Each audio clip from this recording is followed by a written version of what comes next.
ตอนเช้ามื้อนี้ผู้ค้าก็ได้มาบริเวณขายน้ำร่นบ้านตะโงอยอำเภอตะโงอยหรือว่าสะพานนะสะพานบ้านตะโงอยอำเภอตะโงอยในเชิงหน้านี่แหละมองนี่ผู้ค้าอยู่นี่คือเป็นกลางน้ำพุ่งเนี่ยกลางน้ำพุ่งบ้านตะโงอยแหละนี่ว่าอันท่อปิดเปิดของขายน้ำร่นไม่ได้นี่ท่อบ้าอย่างนี้นี่คือท่อปิดท่อเปิดขายน้ำร่นบ้านตะโงอยนี่คือเป็นภาพบรรยากาศท่อได้ท่อปิดท่อเปิดอยู่บริเวณขายน้ำร่นบ้านตะโงอยอำเภอตะโงอยและผู้ค้าตอนคำมาชมมีภารกิจมา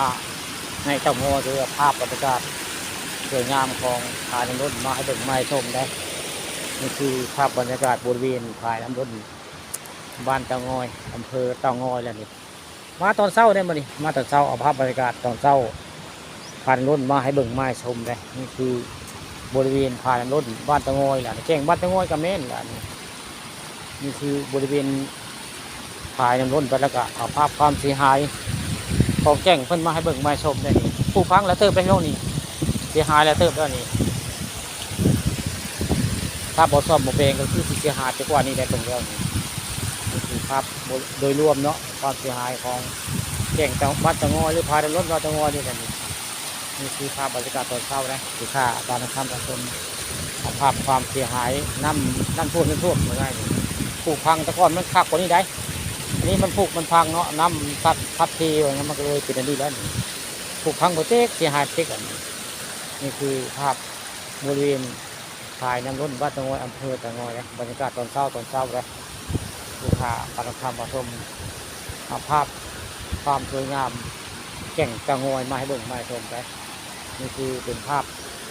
บรรยากาศตอนเช้าพี่น้องตอนเช้าได้มาบริเวณขายน้ำร่นบ้านตะโงอยแบบนี้นี่ภารกิจก็เลยเอาภาพสวยงามน้ำพุงตะโงอยมาให้เบิ่งมาชมได้เนื้อกับสีย่างในตามคันอะไรพวกนี้มันมีคันนี่นะเจ้าเห็ดไว้ดีไว้คันบูน